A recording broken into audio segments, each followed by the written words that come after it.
I'm looking forward to meet the EU defense ministers. We meet at a critical time for our security.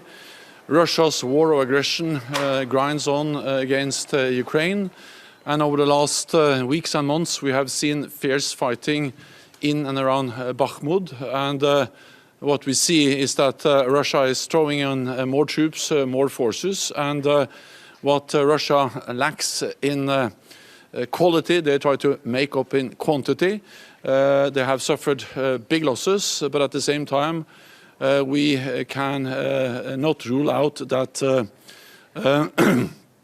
Bakhmut may eventually fall in the coming days, and therefore it is also important to highlight that this does not necessarily reflect any turning point of the war, and it just highlights that we should not underestimate Russia. We must continue to provide support to Ukraine, and NATO allies have over the last year supported Ukraine with military and financial and economic support worth around or close to 150 billion euros, out of which 65 billion euros is military support. It is in particular important to ramp up production of ammunition. This is an issue that NATO allies have addressed for some time, and we are now going to agree new guidelines, new requirements for stockpiles of ammunition, ensuring that we both can replenish our own stockpiles, but also to continue to provide support to Ukraine. NATO allies have signed contracts, and I welcome that they have signed contracts with the defense industry to ramp up production, give them the long-term demand signals. And several NATO allies are also gone into joint projects of procurement of different types of ammunition, but also warehousing for ammunition. I look forward to meet the EU defense ministers to discuss these issues and other challenges we face together. And what we have seen throughout the war in Ukraine is how NATO and the European Union stand together, complement each other, and work together to protect our values. Secretary General, there have been reports that a pro-Ukrainian group attacked the Nord Stream pipelines last year. Can you confirm this, and what knowledge does NATO have in this respect? So what we do know is that there was an attack against the Nord Stream pipelines, an act of sabotage, but we have not been able to determine who was behind. There are ongoing national investigations, and I think it's right to wait until those are finalized before we say anything more about who was behind. What we also know is that it demonstrates the importance of protecting our critical undersea infrastructure, because we have thousands of kilometers of gas pipelines, of oil pipelines, of power grids, and also, of course, all the internet cables. And all of this infrastructure is critical for our societies.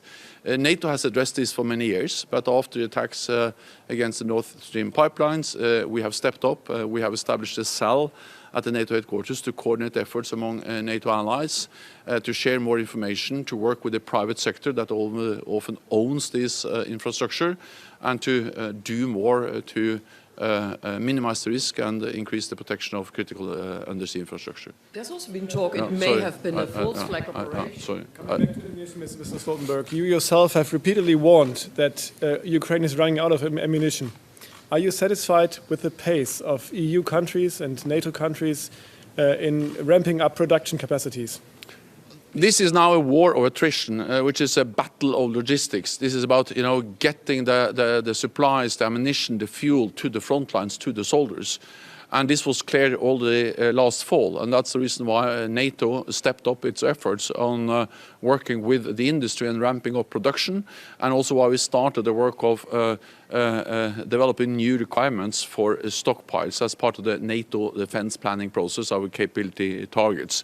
And allies, NATO allies, have already signed contracts which have enabled increased production. This is good. This is something I welcome. But there is an enormous demand out there. The current rate of consumption compared to the current rate of production of ammunition is not sustainable, and therefore we need to ramp up production. And I welcome that the European Union is stepping up, NATO allies are stepping up, and we already have joint projects among NATO allies to provide both more ammunition for artillery, more ammunition for air defense systems, and also better infrastructure warehousing for the ammunition. So this is something we are working on. We have seen important steps already been taken, but we need to do more because we need to ensure that Ukraine gets the ammunition it needs to defend itself against Russia's war of aggression, and we need to replenish our own stocks. Because so far, our support to Ukraine has mainly come from depleting NATO stocks. And of course, in the long run, that's not sustainable. That's the reason why we have already started the work on ramping up production. Last question, please. One more. What do you expect from the round of talks among Turkey, Finland, and Sweden this Thursday? Will there be any breakthrough, or will nothing happen until the election in Turkey? Thank you. First of all, we have to remember that all NATO allies, also Turkey, made an historic decision at the NATO summit last June, in June last year, when they all agreed to invite Finland and Sweden to become NATO allies. Since then, we have integrated Finland and Sweden into NATO civilian and military structures, and Sweden and Finland has a totally different status, being now more and more closely integrated into NATO, and several NATO allies have also provided security assurances to Finland and Sweden. NATO has increased its presence in this region, and altogether this means that it's inconceivable that there will be any military threat against Finland and Sweden without NATO reacting. So Finland and Sweden are in a much safer, much better position now than before they applied. That's good for Finland and Sweden, but it's also good for NATO. Second, I met with President Erdogan a couple of weeks ago. That was a good meeting. I was there to express my condolences after the earthquake, but also to discuss how NATO could provide support to Turkey after the earthquake.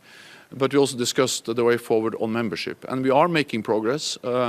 President Erdogan agreed to restart the talks and to have a meeting, Finland, Sweden and Turkey, at the NATO headquarters tomorrow. And that in itself is an important thing after a long period without any talks. This is a process, and I don't expect the process to be concluded tomorrow, but I'm confident that Finland and Sweden will become NATO allies. This is a top priority, and we are going to continue to integrate Finland and Sweden into our alliance. Thank you very much. Thank you. Thank you.